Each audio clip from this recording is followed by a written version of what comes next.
by the way. So you can memorize things over 100 of years, but the autobiographical memory center is a very small part of your brain. So in order to grow your wealth of experience, it actually has to grow itself. And it does. It produces new nerve cells on a daily basis.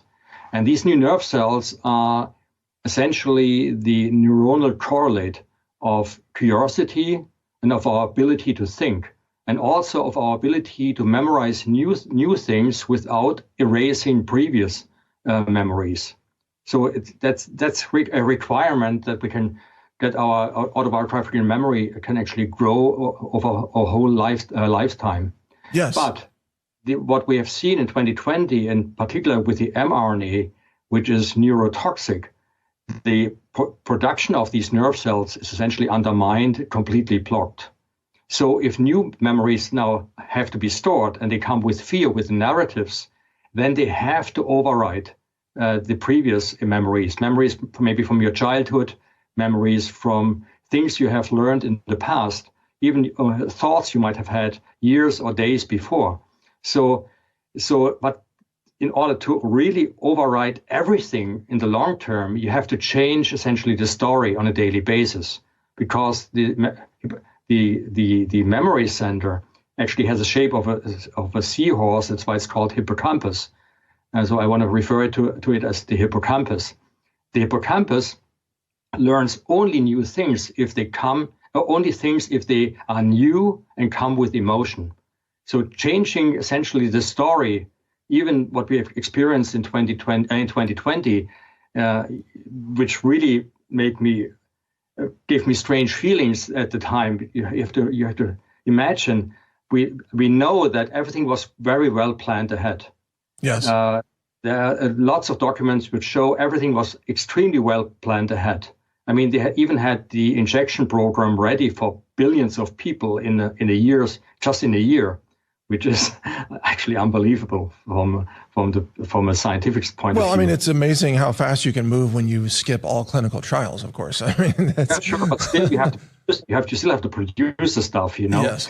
So anyway, but this was all very well planned ahead. But then in 2020, when you listen to the politicians, either in the United States or in Germany, on a daily basis, the story was changed. The rules were changed on a daily basis. And so it was almost like they didn't know what they were doing.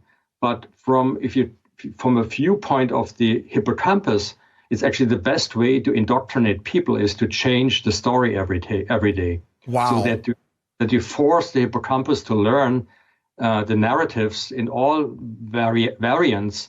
And the more the hippocampus learns in a situation where the new neurons are not produced either by the measurements or by the neurotoxin, which is the spike protein, then of course you override essentially all previous memories in the long run. So wait a second, Dr. Nehls, what you are describing here, I mean, this is astonishing. I need to step back and try to grasp this myself and share it with the audience.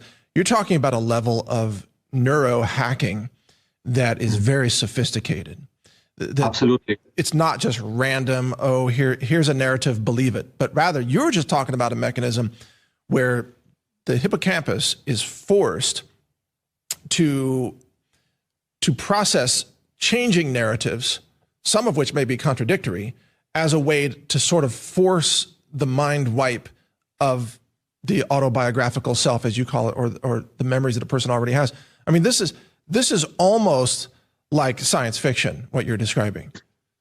Yeah, it sounds like, but you have to imagine there's a great reset going on. All the documents we can see, even in the government, points to the year 2030, where we have to live in smart cities ruled by artificial intelligence, and this is all so far away from what humans really like to live. I mean, it is so far from human that this new operating system under which society has to live, I could actually call it the social operating system, SOS, like Save Our Souls, and this new operating system can only be installed if, like with a computer, when you install a new operating system, you have to erase the previous one, so there's no contradictory rules in the program.